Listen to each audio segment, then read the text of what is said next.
the floor, like she was trying to avoid touching anything, to avoid getting any grease or oil on her smart red suit. The shop was in better condition than the apartment, but it still looked like the last occupants had left quickly. Or, if they'd truly been evicted, perhaps reluctantly was a better word. Nothing important remained, but the place hadn't been swept or washed or readied for sale in any manner. "I'll consider this." Delaney rubbed her chin as she strode through the shop.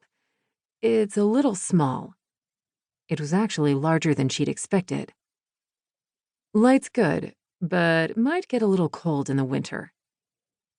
It was winter now, technically, mid-March. Delaney loved this time of year, when winter and spring intersected, like lovers making up after a nasty fight, the weather edgy and unpredictable. "There's a lot of interest in this space." Ronnie clutched her clipboard to her chest as she looked around. She could be looking at the inside of a spaceship and hold that same expression. Motorcycle shops were going out of business all over the place, including the one that had recently vacated. After suddenly finding herself on 3 Rebel Street last week, in front of a shop-apartment combo for sale, Delaney had done her research. The previous tenants, who she now knew had been evicted, were brothers who ran a shop by day and lived upstairs by night. They sold mostly new bikes and motorcycle gear. Repairs and maintenance were basic. Their website was still up, despite the fact that Dude's Bikes had closed.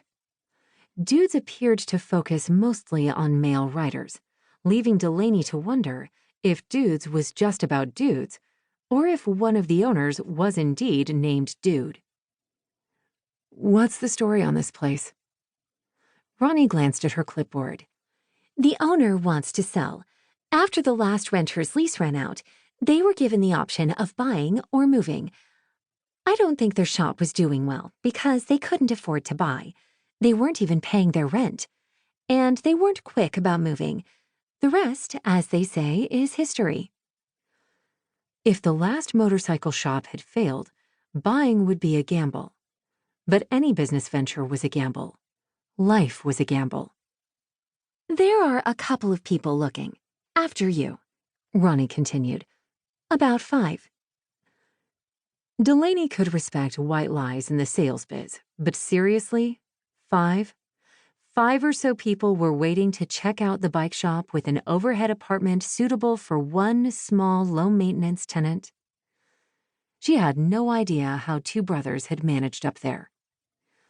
She strolled through the space, wanting a good feel.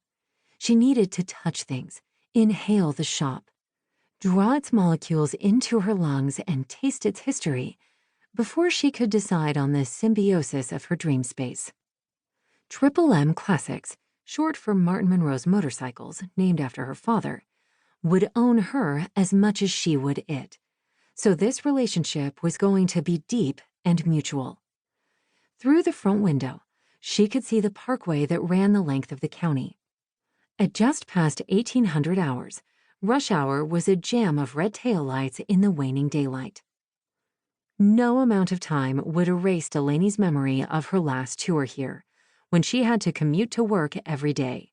Pure hell. It would be nice to go right upstairs to her cozy little apartment after closing, rather than having to sit in that mess. Across the street was a row of shops, including a grocery store and an Italian restaurant. Food. Check. On the south side, the shop butted up to the woods, which had a downward slope of grass and weeds that led to the trees. Privacy. Double check. Plus, Delaney figured if there was a tornado, that slope could count as a ditch and would probably be the safest place to run. She laughed at herself. This wasn't Omaha. Virginia tornado season consisted of a few warnings that rarely panned out. Delaney withdrew the listing, printed from the internet, from her back pocket, crammed together with a grocery receipt for extra firm tofu, tater tots, and Ben & Jerry's Cherry Garcia.